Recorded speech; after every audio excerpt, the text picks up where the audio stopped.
Hey guys, it's Magaz here. Today we are going to take a look at 10 Airsoft YouTube channels that either stopped uploading entirely or slowed down so much that they almost fell off the radar. A lot of these channels are from the early days of YouTube and possibly before a lot of current players were even involved in the game.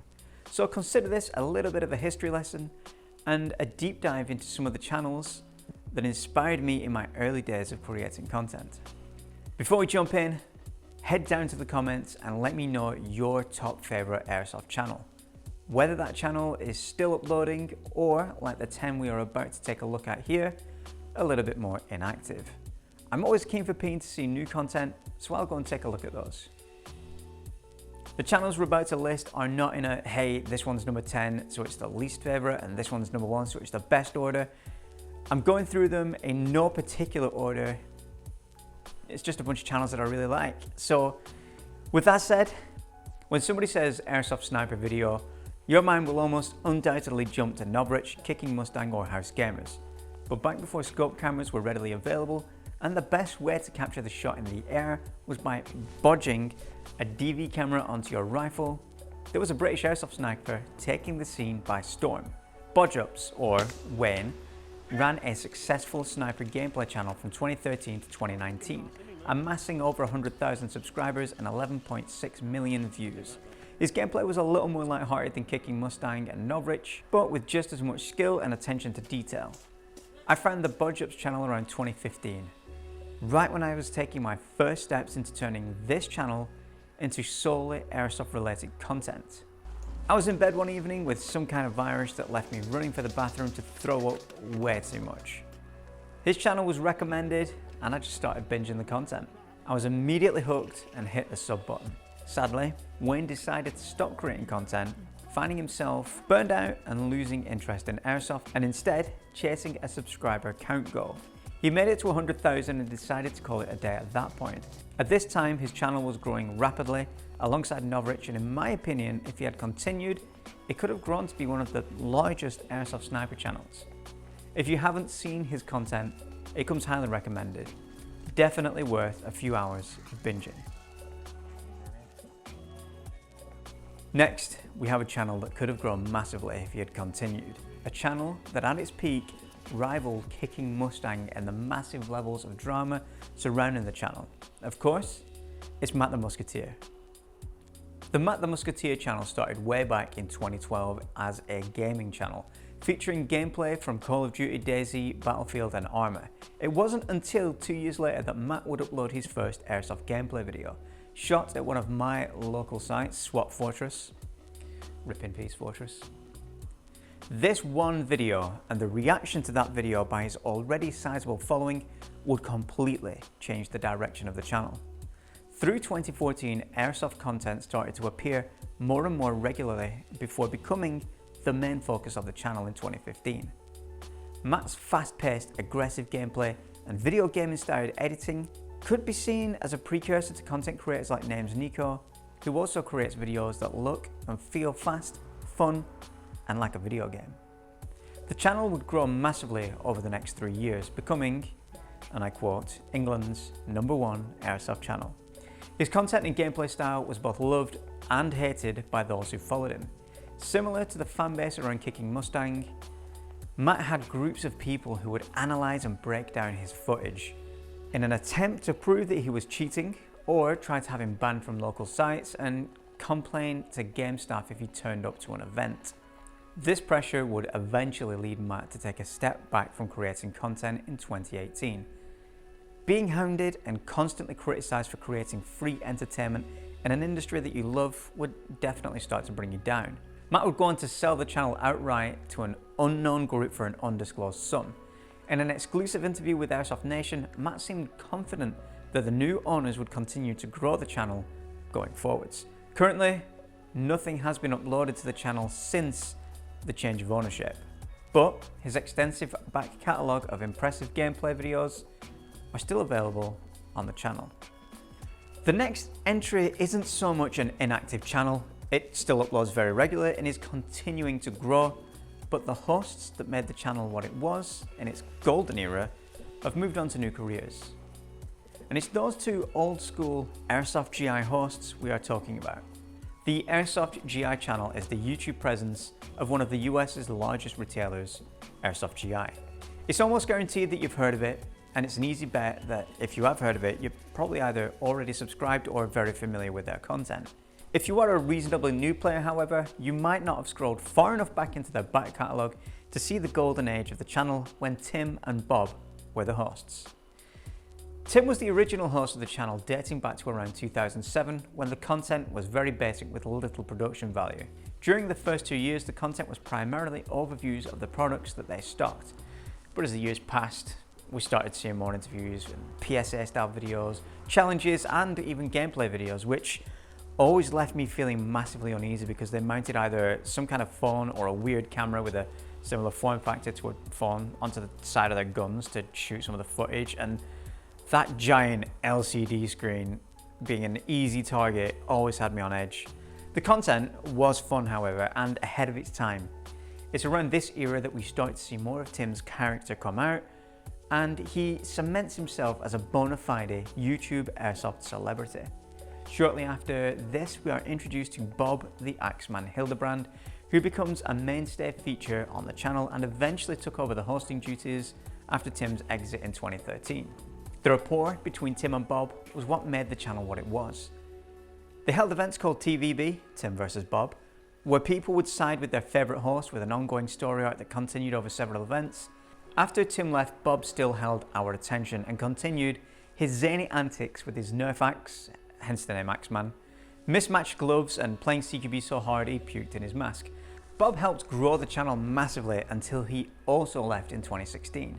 If you haven't searched through the archives of Airsoft GI, definitely do a deep dive to the 2010 to 2016 golden age of Tim and Bob. You'll definitely find some hidden gems. As a super sneaky extra little channel on the list, Bob did run his own channel for a little while as well. There'll be a link to that in the description, just like the rest of these channels. The next channel is one I have fond memories of. I think I jumped into this channel around the 2012 mark and would often watch this content whilst in the bath. MilsimJunkie.com, baby, is a channel that started back in 2010 and created a lot of iconic Airsoft content up until 2015. Hosted by Arwin S, the videos were shot primarily in a third-person perspective, similar to US Airsoft and Scare the Doggy. The majority of these videos shot fast-paced gameplay from indoor CQB venues across the US, like SC Viper CQB City and Tac City South. I found his content, like I said, around 2012, which was a time where myself and fellow CBNPC team member Foster were working together on content for the CBNPC TV channel. There'll be a link to that in the comments as well. Arwin's content was very inspirational. His gameplay videos showed an intimate look into a day at a site, getting up close and personal, sometimes following a narrative and other times just being amongst the chaos of a fast-paced CQB game. Milsim Junkie was one of the first Airsoft channels I would actively look forward to content being released by. It was always fun and cheerful. Some of his more memorable content were the zombie outbreak games, which were very dark and chaotic with a lot of screaming and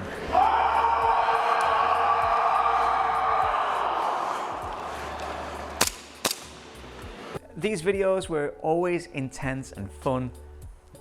Arwin dropped off the radar a little bit in 2015. I do seem to recall him being in the video for a footwear brand at SHOT Show maybe, but the channel lay dormant until last year, where he reappeared and started streaming video games. Sadly, these streams have failed to generate the same viewership as his older content, but at least the channel is back in some form. If you haven't watched any of his videos, I recommend going back to some of the earlier CQB games, especially those zombie videos.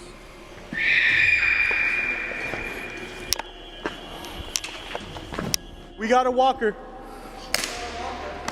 Damn. The Green Mountain Rangers are an Airsoft team based in the US. They've been the center of much controversy over the years, mainly due to the amount of passion and effort they put into their team, training, and gear. They have an "if they didn't tell me we can't do it in the rules then it must be okay" mindset that sometimes lands them in trouble. There have been many videos and posts on forums in the past about the team getting up to no good and being banned from events, and often it turns out there's no truth to the allegations, but the hype and mystique that these posts built around the team helped to create a monster. In 2009, they started a YouTube channel called High Ready Clips, named after the high ready mindset where you would keep your weapon in the high point position rather than low point. The theory is it's easier to get your weapon on target from high ready than it is from low ready, mainly because you're not fighting gravity. It's science. The channel does not have the same feel as your average gameplay channel. It seems a little more grown up and serious. The content sometimes takes the form of a documentary video with a camera crew following the team at larger operations, or tips and tutorial videos from Paparone himself. It doesn't feel like they created the channel to make it big. Fame was an accidental byproduct. GMR is a mindset, a brotherhood, and an airsoft fashionista's wet dream. The channel hasn't seen any uploads since about 2018, but what is up there is definitely worth a watch. It's intense, informative, and entertaining. The podcast I do is pretty balls deep too. When you're searching for a review of a gun on YouTube, it can be very hit or miss. Sometimes you get a 12-year-old with a phone camera and a Spring M4 on his bed squeaking away about how good this gun is before accidentally shooting his TV. Oh my God! Or you might get the airsoft retailer doing a little review of a product they're trying to sell you that may feel biased. Sometimes you just get an overview of the features, but once in a blue moon, something epic comes along and it gives you that full, unbiased, informative review. Epic Airsoft HD did just that. The channel was born in July 2011 and lasted until June 2013. It was short, but they do say that the light that burns twice as bright shouldn't live in glass houses, or something like that. There's a fuck-ass reference in there. Well, you know what they say. People in glass houses sink ships. The reviews that the Epic Airsoft HD host GI put out cover everything you'll need to know about the gun in a no bullshit fashion. With 30-meter shooting tests where the gun is secured into a vise to eliminate human error. You can probably see where I stole that idea from now. Some of the reviews might be outdated at this point. The products may not be available or may have been updated since then, but it's still a goldmine of information. Back in 2010, the options for a solid head camera was very limited. The Contour HD was, and still is in some respects, a solid contender for the go-to helmet camera. One channel that took these cameras and rose to fame quickly was Rainbow Airsoft. At a time when most airsoft gameplays were either really low-res, third-person perspective, or just an unedited single point of view, Rainbow built a fan base around solid, high-quality gameplay in high definition. They were masters of branding with a simple name and an easily recognizable logo. They all wore UCP combats and the same plate carriers over black tees with matching Army of Two masks, and these masks all had their call signs and individual art painted on them. This made them easily recognizable and gave their fanbase something to emulate. Their content was fun and well made for the time. It was definitely a channel that inspired me to push to make higher quality gameplay content. Rainbow quickly became the big thing and grew a respectably sized following. They were one of the first airsoft teams I saw with an active fanbase who would even buy their merch. I mean, I've got a Rainbow Ops t-shirt somewhere at home. Sadly, the team suffered harshly towards the end of their short YouTube career, as their team leader, who originally went by the call sign Ranger, was running a startup aimed at getting veterans into airsoft as a way of combating PTS. He was accused of stolen valor. It seems that some of the claims he made in some of his videos were not based entirely in truth. He did make an emotional standard YouTube apology video that has since been removed, but the damage had been done. Rainbow disappeared basically overnight, with no content being uploaded to their channel in the past 8 years. Members of the original Rainbow team wanted to continue without Ranger being involved, but nothing seems to have come from it. If you put the drama aside and look at it for what it is, the content was fun and ahead of its time. I'd say if you haven't heard of it, it's worth checking out. Next up, we have a channel that is a little more light-hearted and sadly very short-lived. Airsoft HD was a channel that has a black belt in keeping it real.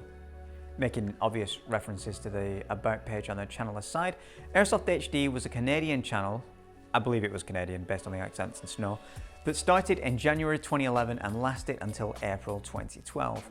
While it was a very short lifespan for a YouTube channel, they did manage to grow almost 30,000 subs and total almost 3 million views. With numbers like that, it seems almost obvious that if Ryan, the bloke in front of the camera, had continued, he might well be one of the biggest Airsoft channels by this point. Airsoft HD was similar to channels like C7 Viper and WAG Entertainment, where their primary focus was unboxing Airsoft mystery boxes. The videos are short and sweet with no unnecessary fannying about. I mean, aside from the occasional use of chainsaws, streamers and claymores, the sword, not the... To open the boxes, Ryan would often respond to comments in the videos and was a genuinely likable guy, and as a result quickly grew a solid community around the channel. I have no idea why he stopped uploading, but if you have roughly 90 minutes free, there's 25 videos you can binge on the Airsoft HD channel. The next channel we're going to take a look at is AATV. I know what you're thinking. AATV isn't dead, dude. I saw that video of his cool ARs and they did a Falklands loadout video or something that one time. And you'd be partly right. Anvil Airsoft TV is still alive and they are thriving. But they're not the AATV we're here to talk about. Definitely do give them a watch if you haven't already, by the way. Back in the ancient days of 2006, there was another AATV. The channel's official name is Scar AT, but after pretending to be reporters from Austrian television at a big Airsoft event, where they spent time interviewing and making jokes at the expense of the players, they started to create content as Airsoft Austria TV. The videos they produced for YouTube were quite ahead of their time, with comedy skits based around Airsoft reviews, informative short videos and interviews from older IWA events. The channel built quite a solid following of almost 13,000 subscribers, which was quite an accomplishment for that era. The team consisted of Gregor, aka Scar, Wolfgang and Norbert. The team would create a vast library of content up until a video titled The End was posted on January 18th, 2013, where we see an emotional goodbye between Gregor and Arlie Erme. Yeah, the real Arlie Erme, followed by some highlights from SHOT Show, and we close on Gregor and Wolfgang walking off into the sunset. It was sad to see these guys stop creating, but like most dead channels, the videos are still there for everyone to enjoy. If you're going to do a deep dive, take a look at the AATV versus LiPo video. And if you want to see what Scar is doing these days, his IG account is basically the same name as the channel URL. Spoilers, he's spending most of his time putting G36 carry handles on things that G36 carry handles do not belong on.